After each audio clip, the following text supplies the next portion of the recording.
Look, I'm not gonna sit here and pretend I was some perfect girlfriend, but what happened to me after that night? That was just cruel.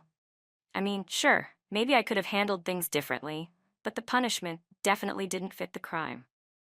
My name is Kim, I'm 28, and this whole mess started because I was just bored. That's the truth nobody wants to hear. I was bored with Zach, bored with our routine, bored with pretending to care about his little architectural projects, and his obsession with building our future together. Good grief, he said that phrase so much I wanted to scream. We'd been together 5 years, and somewhere around year 3, I just checked out. Not completely. I still showed up, still played the part, still let his family think I was this sweet, devoted girlfriend. But inside, I was dying. Zach was fine. He was stable, reliable, made decent money, treated me well. On paper, he was everything I should want. But there was no spark, no excitement. He was like vanilla ice cream, perfectly adequate, but nothing you'd ever crave. That's when I met Jeff at this work conference. Jeff was everything Zach wasn't. Spontaneous, charming, a little dangerous. He had this energy that made me feel alive again. When he texted me after the conference, I should have ignored it, but I didn't. And when he suggested we meet for drinks, I should have said no. But I didn't do that either. The thing is, I never planned for it to become a full-blown affair. It just happened. One drink led to another, one kiss led to more, and suddenly I was living this double life. For 6 months, I was juggling both of them, and I was good at it. Really good. With Zach, I played the supportive girlfriend. I listened to him talk about his projects, nodded at the right moments, even helped him plan his parents' anniversary dinner. But inside, I was counting down the minutes until I could text Jeff. With Jeff, I felt like myself again. Exciting, desirable, worth pursuing. He made me remember what it felt like to be wanted, not just comfortable. The crazy part is, I think I could have kept it going indefinitely. Zach was so trusting, so naive. He never questioned the late nights I claimed were work events, never got suspicious when I started dressing better, never noticed how I'd angle my phone away from him. Sometimes I wondered if he was just willfully blind or actually that clueless. But then Jeff started pushing for more. He wanted me to leave Zach, wanted us to be official.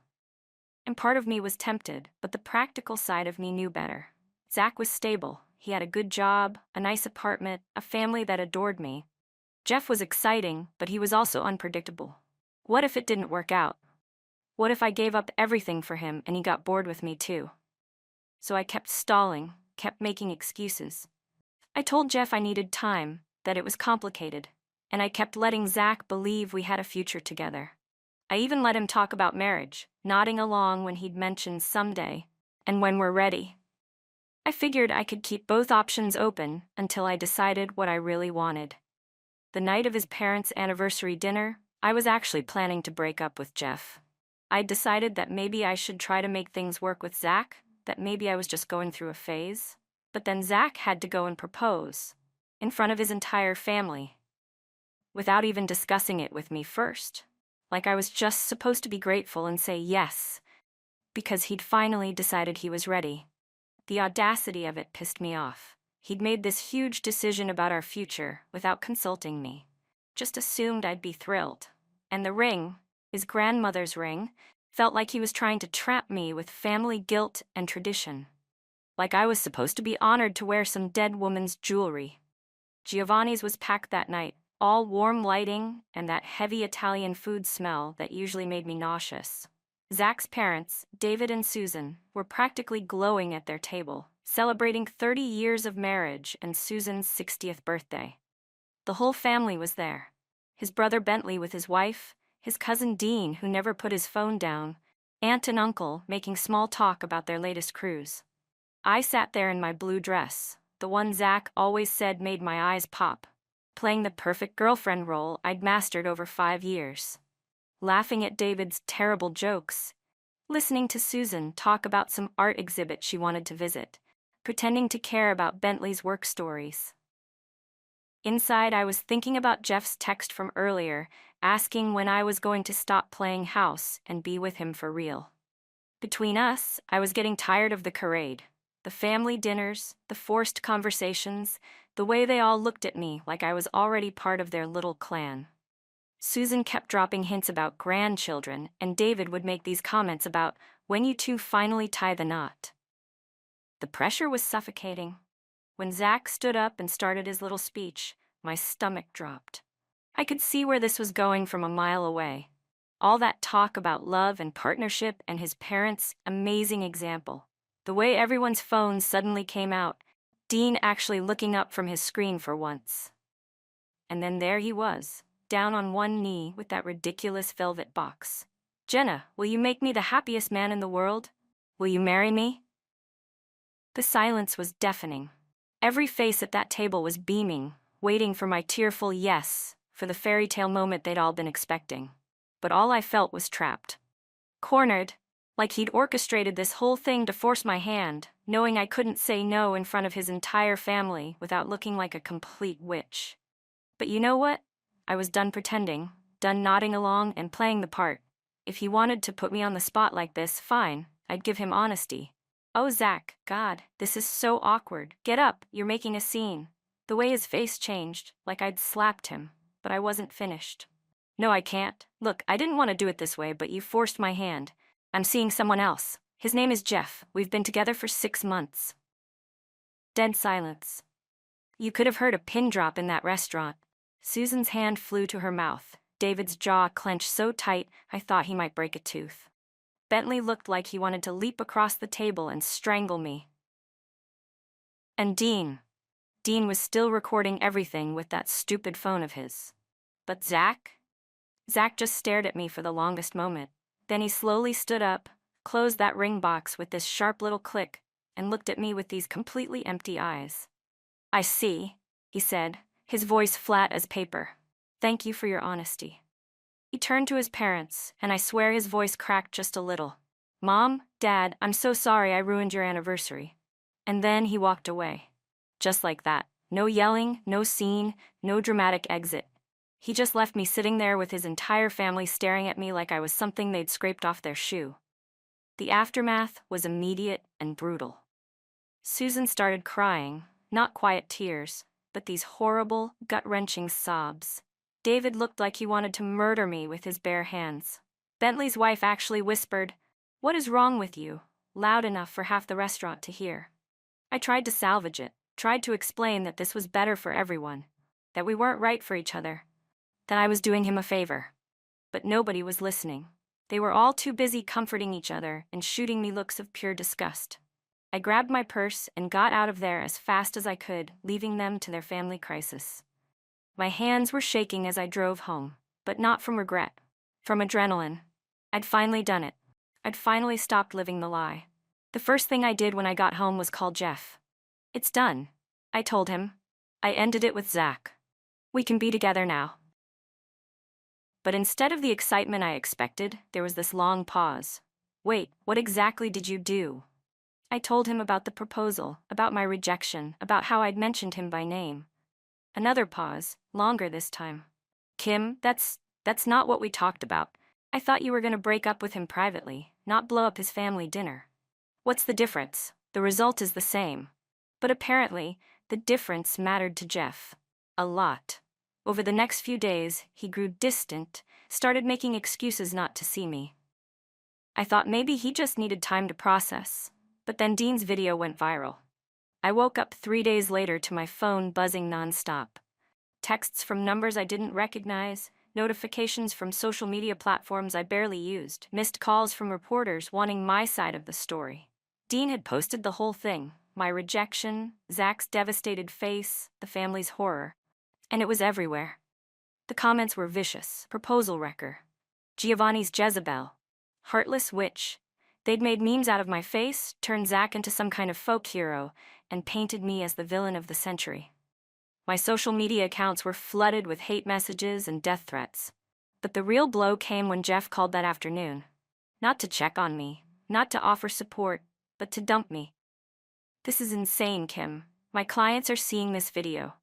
My reputation is getting dragged into your mess. I can't be associated with this kind of drama. But I did this for us, I said, hating how desperate I sounded. No, you did this for you. You wanted to make a scene, and now you have to live with the consequences. We're done. He hung up before I could respond, and when I tried calling back, I went straight to voicemail. He'd blocked me on everything: phone, social media, email. 6 months of sneaking around, of planning a future together, and he dropped me the second things got messy. The fallout kept getting worse. My boss called me into his office the next Monday, his face grim. "Kim, we need to talk about the video that's been circulating." Apparently, someone had identified me and contacted my company. The video didn't reflect well on their family values brand, and several clients had expressed concern about being associated with someone who could be so callous and unprofessional. They were letting me go, effective immediately. "This is discrimination," I protested. "My personal life has nothing to do with my job performance." "Actually, it does when it goes viral and damages our reputation. I'm sorry, Kim, but this is final." Within a week, I'd lost my boyfriend, my job, and my social life. Friends stopped returning my calls, acquaintances unfriended me on Facebook, and everywhere I went, people recognized me as that girl from the video. The grocery store, the gym, the coffee shop, nowhere was safe from the stares and whispers. My sister Heather was the only one who still talked to me, but even she was brutal.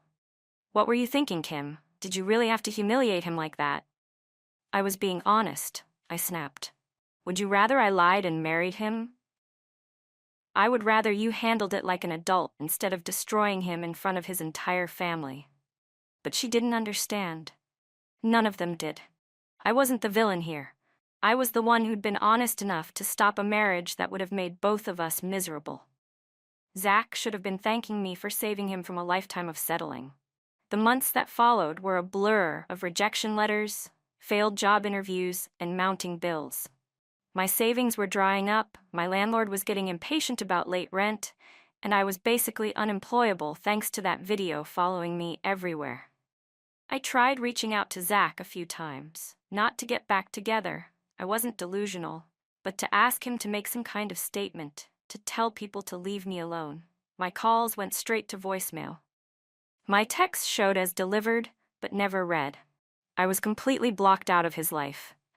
It was Diana, a mutual friend who still occasionally talked to me, who told me about Zach's success. His museum project had won some big award. He was getting recognition in his field. He'd moved to a better apartment downtown. "He seems really happy," she said carefully. "Focused on his career, surrounded by people who support him." Meanwhile, I was living off credit cards and desperately applying for any job that would have me. The irony wasn't lost on me. While my life was falling apart, Zach was thriving. 8 months after that night at Giovanni's, I finally swallowed my pride and went to the architectural awards ceremony where Zach was being honored. I thought maybe if I could talk to him face to face, explain my side, we could find some kind of closure. I had to borrow a dress from Heather and sneak in as someone's plus one, staying at the edges of the room while Zach gave his acceptance speech. He looked good, confident, successful, genuinely happy in a way I'd never seen when we were together. The crowd loved him, his colleagues respected him, and he was clearly in his element. When he stepped away from the crowd to get a drink, I made my move. "Zach," I said, trying to sound casual. "Congratulations, you look incredible up there." He turned, and for a split second, I saw surprise flicker across his face before it went completely neutral. "Thank you, Kim. Listen, I know things ended badly between us, but I've been thinking a lot about what happened. I was in a dark place, and the person who said those things, who did what I did, that wasn't really me. I've been getting help, working on myself. I see now what I threw away." I was rambling, but I couldn't stop. This was my chance to fix things, to at least get some kind of forgiveness. "I'm glad you're getting help," he said politely, like he was talking to a stranger. "I am, and I need to know. Is there any part of you that misses what we had?" The question hung in the air between us, and for a moment I thought maybe there was hope. But then his expression shifted, and I saw something I'd never seen in his eyes before: complete indifference. "I miss the person I thought you were," he said calmly. "But I've come to realize that person never actually existed. The person you really are, the one who could look me in the eye and say those words in front of my mother on her birthday, is someone I have no desire to know." "But people make mistakes," I said, hating how small my voice sounded. I made a horrible mistake. That wasn't a mistake, Kim. It was a choice. A 6-month-long choice you made every single day. You chose to lie, to deceive me, to humiliate me in the most public way possible. His words hit like physical blows, but he wasn't finished. You taught me something valuable that night. You taught me to never let anyone have that kind of power over my happiness again. You taught me that my peace is worth more than any relationship. I've built a great life since then, a life that's peaceful and fulfilling, and I won't be letting you back in to disrupt it. Goodbye, Kim. He walked away without looking back, returning to his colleagues and their congratulations and their genuine warmth. I stood there alone in my borrowed dress, watching him laugh with people who actually cared about him, feeling smaller than I'd ever felt in my life. The drive home was a blur of tears and rage. How dare he act like he was so much better than me, like he was some kind of saint, and I was this terrible person. I'd been unhappy too. I'd felt trapped and suffocated and ignored. But somehow in his version of the story, I was the only one at fault. Fine. If that's how he wanted to play it, I was done trying to make amends. I was done apologizing for choosing myself over his boring, predictable life. Let him have his awards and his success and his perfect little world. I didn't need his forgiveness to move on, but moving on turned out to be harder than I'd expected. 2 years later, I'm still dealing with the consequences of that night. I finally found a job, but it's nothing like what I had before. I moved to a smaller apartment in a worse neighborhood. Most of my old friends still won't talk to me, and dating has been a nightmare because that video still pops up whenever someone Googles my name. Sometimes I catch myself wondering what would have happened if I'd just said yes that night, if I'd taken the ring and played along and figured out the Jeff situation later. But then I remember how trapped I felt, how desperate I was to break free from the life Zach had planned for us without asking what I wanted. I made my choice, and maybe it wasn't pretty, but it was honest. I refuse to apologize for that. Sure, I could have been more tactful, but Zach put me in an impossible position. He's the one who decided to propose in front of his entire family without discussing it with me first. He's the one who tried to trap me with tradition and guilt and public pressure. The truth is, we would have been miserable together. I would have resented him for forcing me into a marriage I didn't want, and he would have resented me for not being grateful enough for his perfect little life. I saved us both from that fate, even if he's too stubborn to see it. Let everyone think I'm the bad guy. Let them make their memes and their judgments. I know the truth. I'm the one who was brave enough to be honest when it mattered. That has to count for something, even if no one else wants to admit it.